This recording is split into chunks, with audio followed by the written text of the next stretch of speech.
talk about reflux and whether your baby's reflux is causing gas. And ultimately, the short answer to that is no, it's not. However, your baby's gas might be causing their reflux. So let's dive in and look at the difference. So, the first thing we need to remember is that baby reflux is a symptom. It's always a symptom, and there is always a cause. Now, whether that cause, and I have talked about this in other videos, but whether that cause is a structural issue, so immature digestive system, or a short esophagus, or a more horizontal esophagus, or just muscular development, which means that the sphincters aren't as strong as they may be later on when your baby gets into a vertical position. But there are also other causes to reflux as well that we do have some control over. And remember, those causes are increased air into the belly, called aerophagia. They could also be digestive causes based on food allergies or intolerances or sensitivities, or perhaps your baby just doesn't have the digestive enzymes to digest what is in their milk or formula. It could also be related to physical causes. And so the thing with gas is that a lot of the symptoms that cause reflux can cause gas as well, or are related to gas as well. So, especially if we look at the air intake cause of reflux, that is a big one that can, yes, increase gas. So, if your baby is taking in air because of a poor latch, if they have a poor latch or a poor seal on the nipple or the bottle, because of difficulty with sucking, or because of low tongue function. So something going on with their tongue function, whether that is due to a tongue tie, or maybe their latch, they're not getting a good seal or a good latch because of the lip tie. If there's tightness, if they're not able to do the adequate sucking, they could be getting air in as well.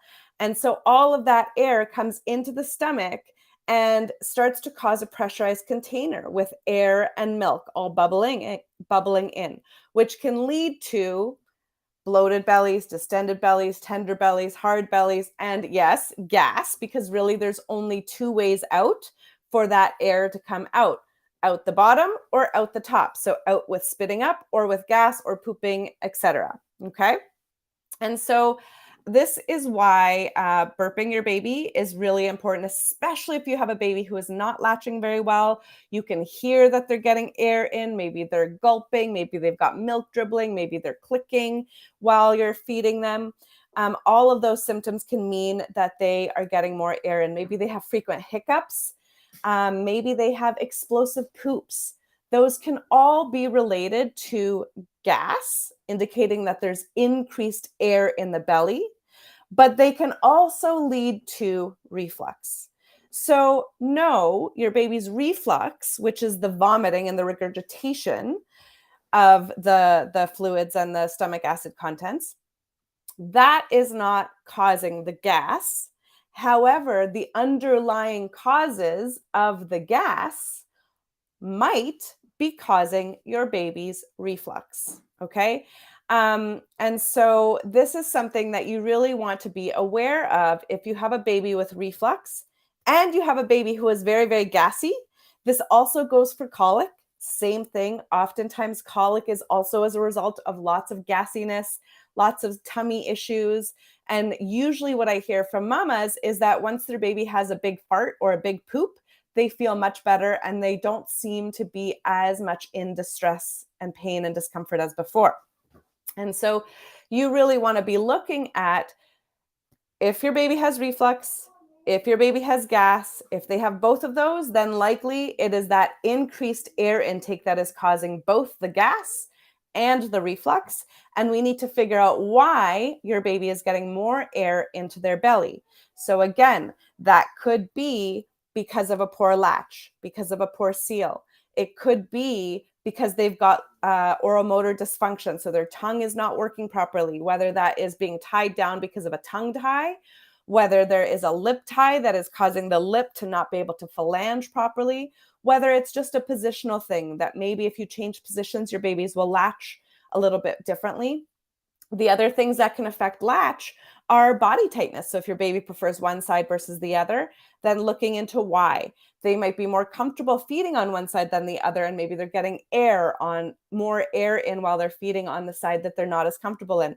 If they're fighting, if they're kind of struggling with the swallowing and they seem to be choking and they're constantly pushing away, all of those things could be a sign of physical discomfort while being held for feeding, but they can also be a sign that your baby is just uncomfortable for some other reason. So those can both lead to a poor latch, which can lead to increased air in the belly, and that can lead to gas and or reflux. Okay. The other thing that can lead to gas is digestive issues. So if your baby is not digesting because all of their milk or their formula properly, lots of times babies have immature digestive systems. They don't have all of the digestive enzymes that we do. Sometimes if we or the formula if we're eating or the formula has different ingredients in that are just not being digested very well by babies. So oftentimes those include complex carbs that are going to be harder to digest because babies just don't have all of those digestive enzymes present yet.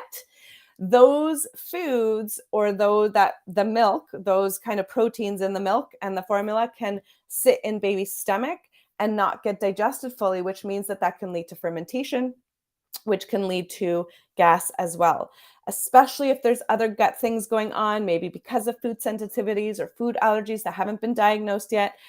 All of that can play a role in your baby's ability to digest their food, aka the milk contents, whether that's breast milk or formula.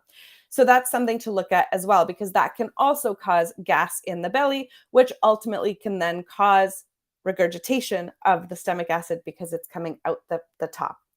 So reflux does not cause gas necessarily. However, and air, increased air in the belly, can potentially be causing your baby's reflux. Again, gas is also a symptom.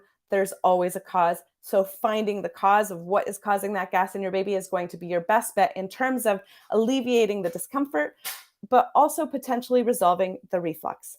Hopefully that was helpful. If you need more assistance in helping you determine the cause of your baby's reflux, I do have a holistic baby reflux course that walks you through a whole lot of different symptoms and you'll learn about ruling out air intake, ruling out digestive issues, looking at physical symptoms and physical tightness, and how to get those resolved and who to get those resolved by. So the link for that is in the comments. And please let me know if you have any questions at all. I love talking about this. I love helping mamas, and it would be my pleasure to help you. Bye for now.